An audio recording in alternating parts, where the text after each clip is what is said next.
Hello everyone, আশা করি সবাই ভালো আছেন। আজকে আমরা টেন্স শিখব। আমরা জানি টেন্স তিন প্রকার: পাস্ট টেন্স, প্রেজেন্ট টেন্স এবং ফিউচার টেন্স।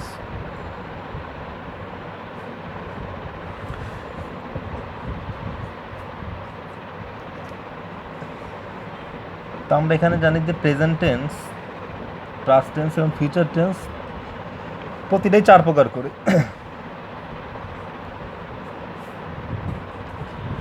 তা আজকে আমরা শুধুমাত্র প্রেজেন্ট টেন্স নিয়ে আলোচনা করি।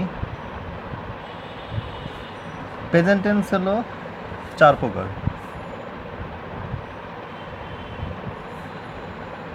এক নম্বর প্রেজেন্ট ইনডিফিনিট টেন্স,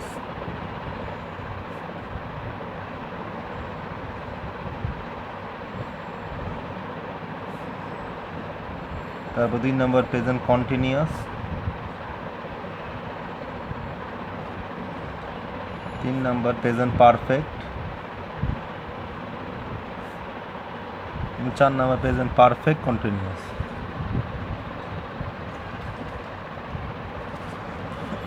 তো আজকে প্রেজেন্ট ইনডিফিনিট নিয়ে প্রথমে আলোচনা করব।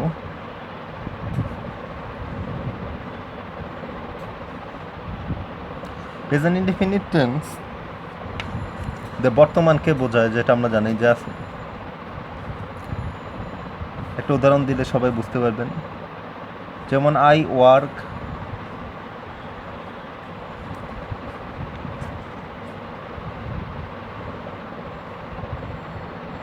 ইন দ্য মর্নিং, আমি সকালে কাজ করি। অথবা আই রিডস এ বুক, আমি একটি বই পড়ি। এরকম অনেক উদাহরণ দেওয়া যায়।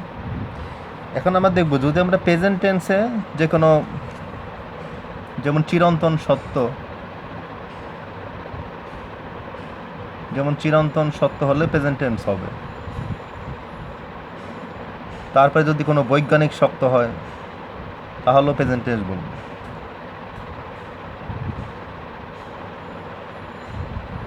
তারপর যদি আমরা প্রতিদিনের কাজকর্ম বোঝাই, যে প্রতিদিন আমি যে কোনো কাজ করি, যে প্রতিদিন আমি একটা বই পড়ি, তাহলেও সেখানে প্রেজেন্ট টেন্স। অথবা সর্বদা, যদি বলে সর্বদা আমি এই কাজটি করি, তাহলেও প্রেজেন্ট টেন্স আসবে। এরকম আরও আছে ইত্যাদি। তাহলে আমরা যদি এখন দেখি, এখন কী কী অ্যাডভার্ব বসলে প্রেজেন্ট ইনডিফিনিট টেন্স হবে, কী কী অ্যাডভার্ব বসলে। অ্যাডভার্ব আমরা কিছু উদাহরণ দিই, যেরকম অলওয়েজ, অলওয়েজ, ইউজুয়ালি, অফেন, তারপর নর্মালি, জেনারেলি ইত্যাদি। এরকম এরকম যদি কোনো অ্যাডভার্ব আমরা কোনো সেন্টেন্সে দিতে পারি বা দেখি কোথাও, তাহলে সেটাই বলবো, সেটাই প্রেজেন্ট ইনডিফিনিট টেন্স। যদি আমরা কোনো শূন্যস্থান বা ফিল ইন দ্য ব্ল্যাঙ্ক করি, কোনো পরীক্ষাতে আমাদের অনেক সময় ফিল ইন দ্য ব্ল্যাঙ্ক আছে, বা যে কোনো পরীক্ষাতেই, তখন আমরা যদি এরকম কোনো অ্যাডভার্ব দেখি, যে always, usually, often, normally, generally, তখন সেখানে প্রেজেন্ট ইনডিফিনিট টেন্সের কোনো ওয়ার্ড বসবে। এগুলো দেখে আমরা বুঝতে পারবো। যেরকম যদি বলি যে I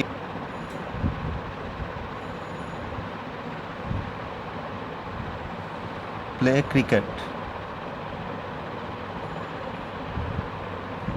guy always play cricket, এখানে অলওয়েজ আসছে, মানে এখানে অবশ্যই এটা প্রেজেন্ট ইনডিফিনিট টেন্স হবে, যে আমি সর্বদা ক্রিকেট খেলি। তারপর আছে যে আরেকটা দিয়ে দেখি, অফেন দিয়ে, যে he often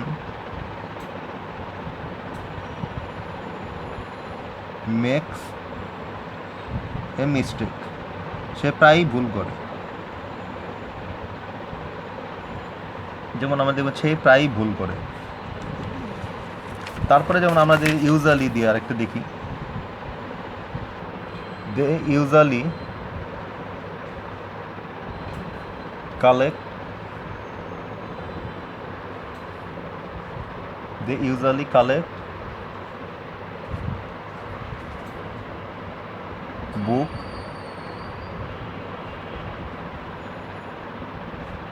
in the library, যে তারা ইউজুয়ালি মানে তারা প্রায়ই বই কালেক্ট করে লাইব্রেরিতে। সেরকম আরেকটা উদাহরণ দিই, যেমন হি নর্মালি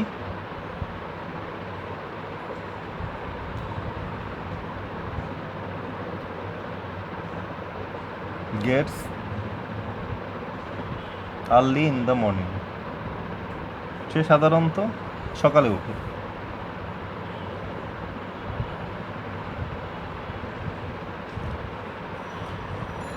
তো সুতরাং প্রেজেন্ট ইনডেফিনিট টেন্স আমরা দেখলাম যে এখানে নর্মালি, ইউজুয়ালি বা অলওয়েজ, অফেন এরকম কোনো অ্যাডভার্ব দেখলে আমরা সেখানে বুঝতে পারবো সেটা প্রেজেন্ট ইনডেফিনিট টেন্স। যদি আমরা ফিল ইন দ্য ব্ল্যাঙ্কের ক্ষেত্রে যদি দেখি, যে কোনো একটা ফিল ইন দ্য ব্ল্যাঙ্ক আমরা বলতে পারি, যেমন হি দিয়ে দেখি, হি অফেন, যেখানে আমরা একটা ফিল ইন দ্য ব্ল্যাঙ্ক রাখি যে ভার্বের ক্ষেত্রে, হি অফেন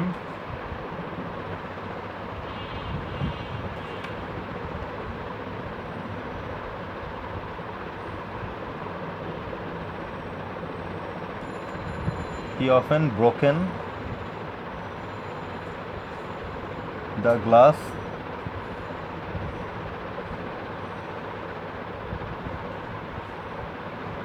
in the table। তো যদি আমাদের কোনো ফিল ইন দ্য ব্ল্যাঙ্ক আসে, তাহলে আমরা যদি এরকম একটা ফিল ইন দ্য ব্ল্যাঙ্ক যদি আমরা কোনো দেখতে পাই যে একটা সেন্টেন্সে হি অফেন ব্রোকেন, ব্র্যাকেট দেওয়া আছে ব্রোকেন, সেখানে আমাকে সঠিক ভার্বটা বসাতে হবে, লিখতে হবে broken the glass in the table. তো আমরা তখন আমরা বুঝতে পারবো যেখানে অফেন আছে, তো অফেন মানে এটা প্রেজেন্ট ইনডেফিনিট টেন্স হবে। এখানে অবশ্যই এখানে হবে ব্রেকস।